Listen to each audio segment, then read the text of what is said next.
नमस्कार। आज के इस स्रोत विश्लेषण में हम डिजिटल दुनिया के एक ऐसे रहस्य से पर्दा उठाने वाले हैं जो शायद हर कंटेंट क्रिएटर के दिमाग में घूमता रहता है। YouTube शॉर्ट्स का एल्गोरिदम आखिर काम कैसे करता है?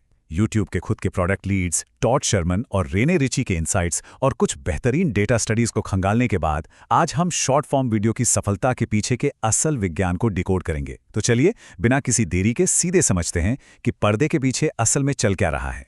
इंटरनेट के सबसे बड़े और शायद सबसे फ्रस्ट्रेटिंग रहस्यों में से एक ये है, एक नया शॉट अपलोड होता है। शुरुआत के कुछ 100 या 1000 व्यूज एकदम रॉकेट की तरह आते हैं और फिर अचानक सब कुछ रुक जाता है। ग्राफ बिल्कुल एकदम फ्लैट हो जाता है। अब पहली बार में देखने पे ऐसा लगता है जैसे कोई बग या गलती हो, लेकिन असल में ये एल्गोरिदम के काम करने का एक बहुत ही सुविचारित तरीका है।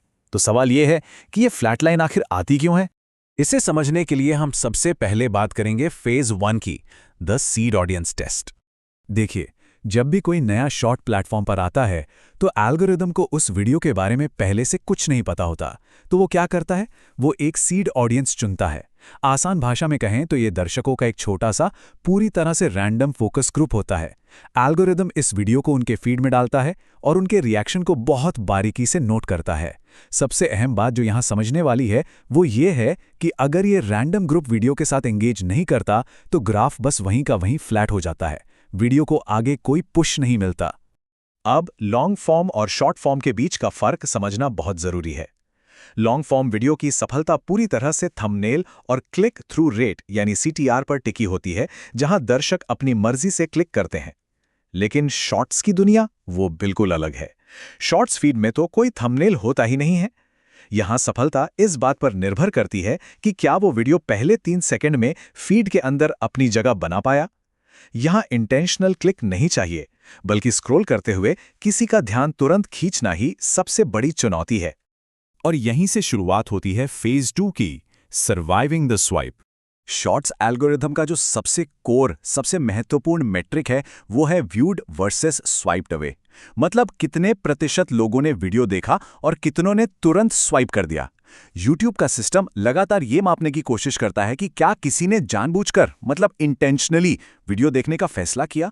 अगर कोई तुरंत आगे बढ़ गया तो वो व्यू काउंट नहीं होगा। केवल वही लोग गिने जाएंगे जो सच में रुककर वीडियो देखते हैं। इस पूरे कॉन्सेप्ट को हवा में नहीं बल्कि थोड़े सॉलिड डेटा के साथ समझते हैं। पैडी गैलोवे की एक बहुत ही विशाल स्टडी हुई थी जिसमें 33 अलग अलग YouTube चैनल्स के पूरे 5000 शॉर्ट्स का गहराई से विश्लेषण किया गया। इतनी बड़ी रिसर्च से हमें कुछ बहुत ही ठोस और रियल वर्ल्ड नंबर्स मिलते हैं। और उस 5000 शॉर्ट्स की स्टडी से जो सबसे बड़ा, सबसे चौंकाने वाला आंकड़ा निकलकर सामने आया वो है 70 से 90%। जो शॉर्ट्स सबसे अच्छा प्रदर्शन करते हैं, यानी जो सच में वायरल होते हैं, उनका व्यूड प्रतिशत औसतन 70% से 90% के बीच रहता है। अगर 60% या उससे कम लोग रुक रहे हैं तो वीडियो शायद ही कहीं आगे जाए। लेकिन अगर ये नंबर 80% के पार चला जाता है तो फिर वीडियो के वायरल होने के चांसेस बहुत बहुत ज्यादा बढ़ जाते हैं। ये एक एकदम क्लियर बेंचमार्क है। तो वो 70 से 90% का जादुई आंकड़ा मिलेगा कैसे? जवाब बहुत सीधा है, बेहतरीन हुक। शॉर्ट्स में वो पहले 3 सेकंड ही आपका थंबनेल है।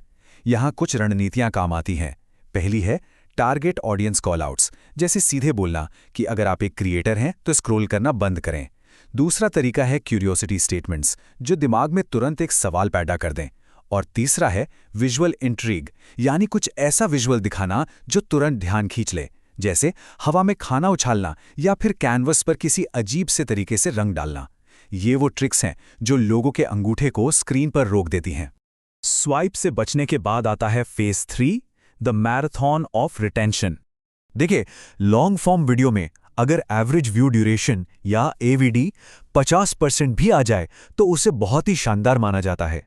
लेकिन शॉर्ट्स में तो गेम ही अलग है। टॉप परफॉर्मिंग शॉर्ट्स के लिए जो टारगेट AVD चाहिए वो 90% से 100% के बीच होता है। और सच तो ये है कि जो वीडियो सबसे ज्यादा वायरल होते हैं वो अक्सर 100% के भी पार चले जाते हैं। क्यों? क्योंकि दर्शक उन्हें लूप में यानी बार बार देखते हैं। अब यहां एक बहुत बड़ा भ्रम, एक बहुत बड़ा मिसकंसेप्शन दूर करना जरूरी है। अक्सर ऐसा लगता है कि अगर 100% रिटेंशन ही चाहिए तो बस 10 सेकंड का एक छोटा सा शॉट बना देते हैं, काम हो जाएगा। लेकिन डेटा कुछ और ही कहानी बताता है। 50 या 60 सेकंड के लंबे शॉट्स जिनका रिटेंशन थोड़ा कम भी हो, वो 10 सेकंड के उन शॉट्स को आसानी से पीछे छोड़ देते हैं जिनका रिटेंशन 100% है। क्यों? क्योंकि एल्गोरिथम अत्यधिक छोटे वीडियो के उस खोखले रिटेंशन को नहीं, बल्कि एक अच्छी कहानी को तरजीह देता है, जिसमें प्रॉपर शुरुआत हो, मध्य हो और एक अंत हो। और अब हम पहुंचते हैं आखिरी फेज पर, phase 4, the channel strategy dilemma. आज डिजिटल स्पेस में हर जगह एक ही बड़ी बहस चल रही है। क्या शॉर्ट्स और लॉन्ग फॉर्म वीडियो को एक ही चैनल पर रखा जाना चाहिए? जब कोई चैनल इन दोनों फॉर्मेट्स को एक साथ मिलाता है तो उसके ओवरऑल मैट्रिक्स पर, उसकी ग्रोथ पर क्या असर पड़ता है? चलिए इसे कुछ असली केस स्टडी से डिकोड करते हैं। जेक फेलमन और डैन रोड्स जैसे बहुत ही सफल क्रिएटर्स के डेटा को देखते हैं। इनके पास 20 मिलियन से भी ज्यादा का एक विशाल सब्सक्राइबर बेस है। इनके शॉर्ट्स पर करोड़ों में, बल्कि 800 मिलियन तक व्यूज हैं। ये एक बहुत बड़ा नंबर है, लेकिन जरा इनके लॉन्ग फॉर्म वीडियो के व्यूज पर नजर डालिए। वो महज 20,000 से 5 लाख व्यूज के बीच ही संघर्ष कर रहे हैं। ऐसा क्यों? क्योंकि शॉर्ट्स देखने वालों का अटेंशन स्पैन बहुत छोटा होता है। जब वो लंबे वीडियो पर क्लिक नहीं करते या क्लिक करके तुरंत बंद कर देते हैं, तो लंबे वीडियो का CTR और रिटेंशन पूरी तरह से बर्बाद हो जाता है। इसे ही स्प्लिट ऑडियंस की प्रॉब्लम कहते हैं। तो क्या इसका मतलब ये है कि दोनों फॉर्मेट्स को एक साथ चलाना सच में नामुमकिन है? बिल्कुल नहीं। डेली डोज ऑफ इंटरनेट एक ऐसा चैनल है जो इस धारणा को पूरी तरह से गलत साबित कर देता है। इस चैनल पर शॉर्ट फॉर्म हो या लॉन्ग फॉर्म, दोनों ही फॉर्मेट्स में लगातार करोड़ों व्यूज आते हैं। ये केस स्टडी इस बात का सबूत है कि अगर सही रणनीति अपनाई जाए तो एक ब्लेंडेड यानी मिश्रित चैनल भी जबरदस्त कामयाबी हासिल कर सकता है। तो डेली डोज ऑफ इंटरनेट का वो सीक्रेट क्या है? दरअसल ब्लेंडेड चैनल्स की सफलता के कुछ बहुत ही सख्त नियम हैं। पहला, दोनों फॉर्मेट्स में कंटेंट का स्टाइल बिल्कुल एक जैसा होना चाहिए। दूसरा, वाइब, वॉइस ओवर, एडिटिंग और ओवरऑल फील में रत्ती भर भी फर्क नहीं होना चाहिए। और तीसरा, जो सबसे अहम है, लॉन्ग फॉर्म वीडियो की लंबाई बहुत ज़्यादा नहीं होनी चाहिए।